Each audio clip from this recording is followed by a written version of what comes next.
Hello and welcome dear students. Today we are going to start a second chapter from section number 2 physics. The name of the chapter is electrostatics. Now what is the electrostatics? Electrostatics is the branch of the physics where we study about the electric charges at rest. So electrostatics, in the name, electro means electric charges plus static means stationary. Study of electric stationary charges. When the charges at rest, the study of the charges at rest is called electrostatics. Now, how is the nature of the charge? We have heard sometimes a crackling of the sound when a stick appears close on our body. Then lightning is the good example of the electrostatics energy. When there is a lightning, when the two clouds rub on each other, in that case also the electric charges are developed, and in that case we can see the lightning in the sky. Next, what is the additive nature of the charge? Additive means addition of the charge. Suppose there are some charges are developed on the surface of the material, then in that case how we can determine the value of the total charge?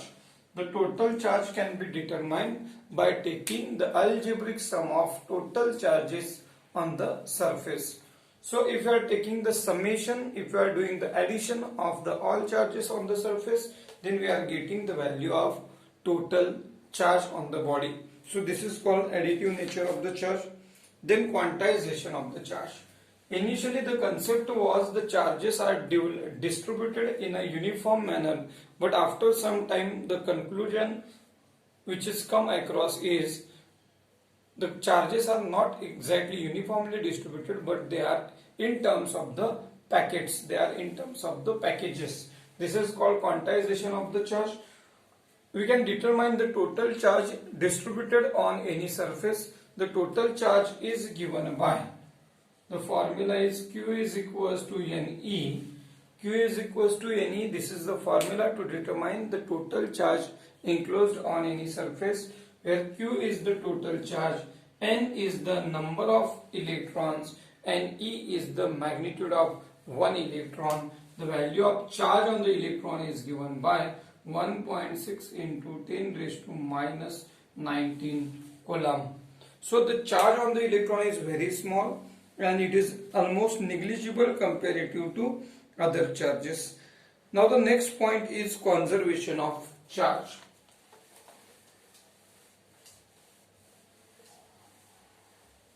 What is the conservation of charge? So conservation of charge, the statement is similar to the conservation of energy. What is the law for conservation of energy? Energy neither be created nor be destroyed. It can be transformed from one form to another form, that the total energy of the universe remains constant. By using the same law, we can define, or we can state the value, state the law for conservation of charge. What is the statement? The statement is charges neither be created nor be destroyed. They can be transferred from one body to another, where the total charges of the system remains constant. So it is analogous to the conservation of energy. This is called law of conservation of charge. Then now the next topic is forces between the charges. What will happen if you are taking the two different objects and charges are developed on two different objects?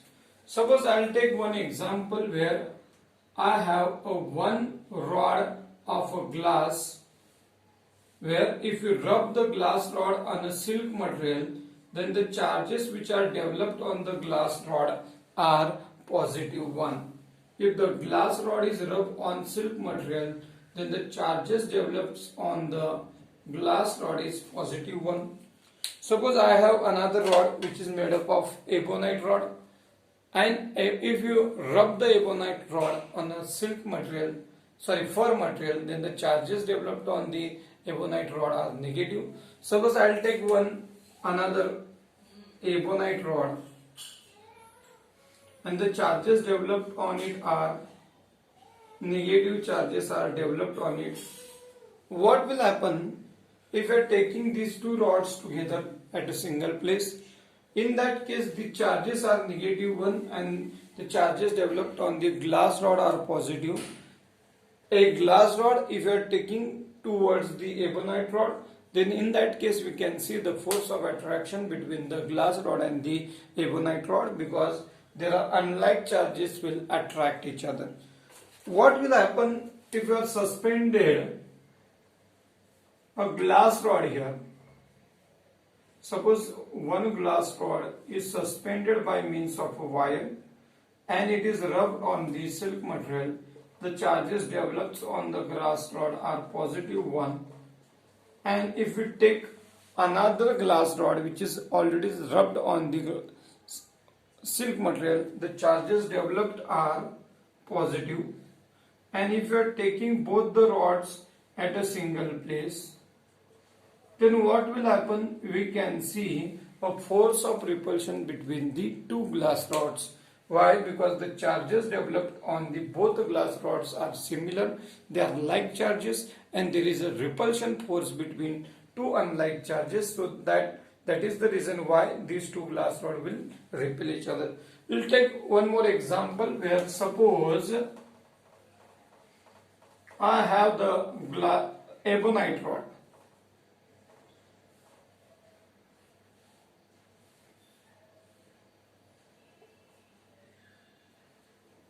Suppose I have a ebonite rod which is rubbed on the fur material. The charges developed on the ebonite rod are negative.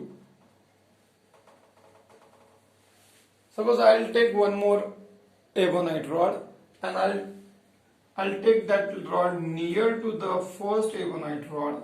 The charges developed on the second ebonite rod again are negative.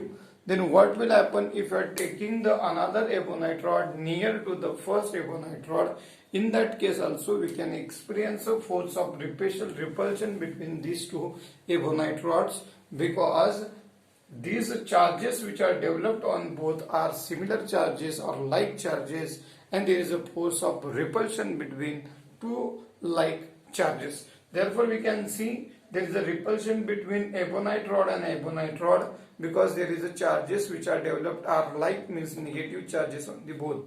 Similar thing we can see here in case of the glass rod, because the charges developed on the both glass rod are positive and there is a force of repulsion between both glass rod. And in the third case, which is one of the important one, where the charges developed on the both ebonite rod and the glass rod are different. On the glass rod the charges developed are positive, while that of the ebonite rod the charges developed are negative. There is a force of attraction between the positive and negative charges, means unlike charges will attract each other. So we can see the force of attraction between these two charges. So this is the topic, force between the charges. Now one of the important topic for your examination for maybe 3 or 4 marks, it is a weightage for the next topic. What is the name of the next topic?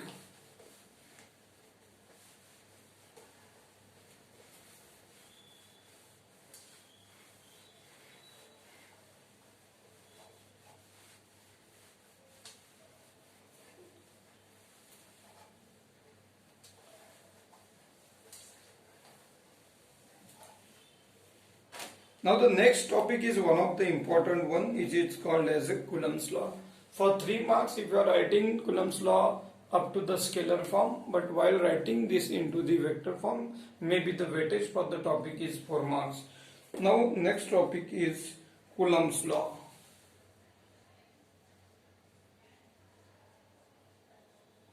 What is the Coulomb's law? The Coulomb's law is similar to the Newton's law of gravitation. What we have seen in the Newton's law of gravitation, there are two particles which are separated by finite distance. Then there is a force of attraction between the two particles in the universe. That force of attraction is directly proportional to product of their masses and inversely proportional to square of distance between them. In this similar manner, we can also write the statement about the Coulomb's law. Now here, instead of taking the two particles, we are going to consider two mass particles, or sorry, two charged particles. What is the first charged particle? Suppose the first charged particle is plus q and the second charged particle is minus q. Two charges, one is the positive, second is the negative, or in that case this is not compulsory one, that we have to consider only the dissimilar charges or the unlike charges. Maybe we can take one is the positive, second is also positive, or negative and negative. So we can take any pair of the charges. If one charge is positive, second is negative, then we can see the force of attraction between the charges. But suppose if you are taking the same charges, one is positive and second one is positive, or negative, in that case we can see the force of repulsion between the charges.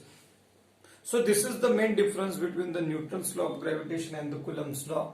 In Newton's law, the Newton's force of attraction is only present between the two particles, but in the Coulomb's law, maybe there is a force of attraction or the repulsion, it depending on the polarity of the charges. Suppose I will take one example where the both charges are, one is positive and second one is negative. What will happen? Suppose the charges are separated by a distance of, I will take maybe d, or you can take as a r. Suppose the distance between the two charges is r, then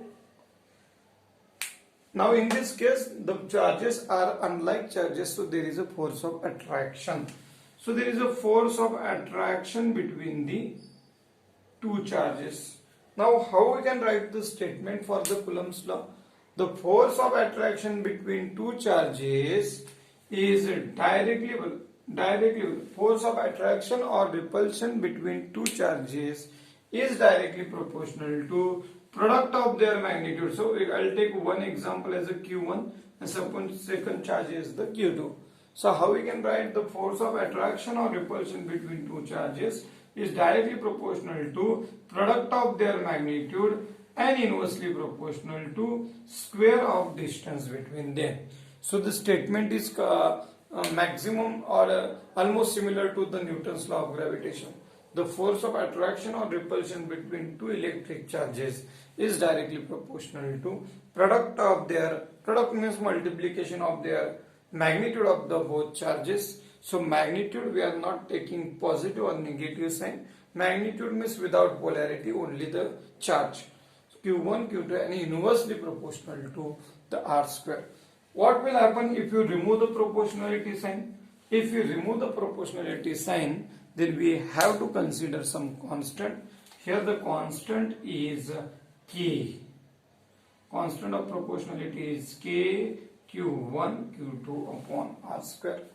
What is k? Constant of proportionality. What is the value of the k in this case? The value of k can be determined by using experiments. After doing the experiments, what is the value of k? The value of k is 1 by 4 pi epsilon naught, and remaining term q1 q2 upon r square. Now what is the question? The question is, what is the epsilon naught? Epsilon naught is called permittivity of the free space. Permittivity. What is the permittivity? Permittivity means ability to pass the electric field through any conductor. What is the ability of any one conductor that we can produce the electric field across the conductor? That ability of the conductor is called permittivity. And 0 for a free space, or we can say that it is a vacuum. For vacuum we write a 0 here. So it is a permittivity of the vacuum, or it is called as a free space. So what is the value of this 1 by 4 pi epsilon naught? The values are all present here are the constant. If you put it the values of all, then you can write the next equation as f is equals to 9 into 10 raised to 9, the remaining term q1 q2 upon r square. So what is the value of 1 by 4 pi epsilon naught? It is nothing but 9 into 10 raised to 9. So here epsilon naught, we can write the equation for k. What is the dielectric constant? Here the k is called dielectric constant. it is the ratio of epsilon to the epsilon naught. What is K? K is the ratio of permittivity of the medium to the permittivity of the free space. So in the next equations, we are going to write, instead of writing epsilon, we can write as a K epsilon naught. So K is called dielectric constant whose value for the air medium is 1. The value of K for air medium is 1. Now how we can write the above equation? So this is about the equation. This equation is called Coulomb's law, or equation for the Coulomb's law. Now next part is one of the important one. How we can represent the same equation in the vector form. Now if you are writing the equation in vector form, then the weightage of the topic may be 3 or 4. How we can write the same equation in the vector form? So it is comparatively little understanding one.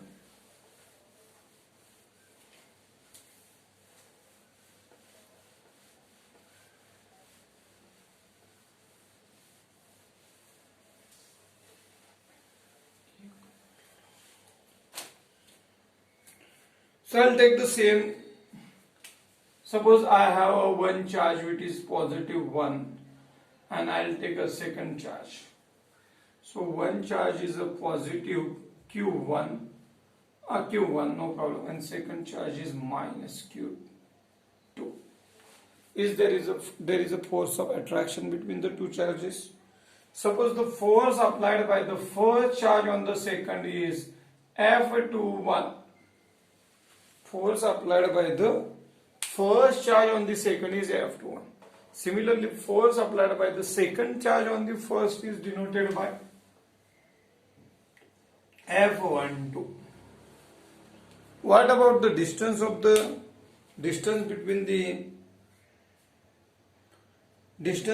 the two charges? The distance here is denoted by R12. So distance between both is denoted by R12. Now how we can write the same equations or the force applied by the first charge on the second, that is F21, or the force applied by the second on the first, that is F12. We can write the same equations here by using in vector form. So here the direction is very important, and there is a unit vector also we consider. So what is the equation for the Coulomb's law? It is F is equals to 1 by 4 pi epsilon naught Q1 Q2 upon R squared. Now how we can modify the same formula for force applied by the first charge on the second, that is F21, and second on the first, that is F12. For F12 we can write the same formula as a F12 is equals to 1 by 4 pi epsilon naught, or epsilon. We can write what is the first charge Q1 Q2. The distance between two is R12, only the difference is R21. Then what about R21? R21 is the unit vector which gives the displacement of the first charge with respect to second. How is the displacement of the first charge take place? It is shown by the unit vector R21. How we can write the same equation for F21, force applied by the second on the first? F21 is equals to 1 by 4 pi epsilon naught Q1 Q2 upon R12. Actually there is a square, R12 square, but the unit vector here is R12. So what is R12? R12 is the unit vector which gives the displacement of the second charge when the first charge applied the force. So this is about the equations we can write in the vector form. Only the difference in this case is that the force F12 must be equals to F21, but there must be a negative sign. Why there is a negative sign? Because the force applied by the both charges having equal magnitude is same force they applied on each other, but the direction applied by the force is exactly opposite to each other. So they have a equal magnitude, but the force applied they on the exactly opposite direction. So this is called. So in this manner we can write the equation, or we can derive the Coulomb's law in the vector form. Now next topic is principle of superposition. What is the principle of superposition? This is one of the important topic one. So up to this point we have seen that there are two charges which are separated by a finite distance. For multiple charges, how we can write the same equations? So for multiple electric charges, suppose there is a one charge Q which is separated by three other charges, or Q1 is distributed or across three charges, that is Q2, Q3 and Q4. Now Q1 is exactly, or here we are going to consider the case with the force applied by the other charges on the Q1. So what is the distance between Q1 and Q2? The distance between Q1 and Q2 is R12. Distance between Q3 and Q1 is R13. Distance between Q1 and Q4 is R14. What about the force applied by the Q2 on the Q1?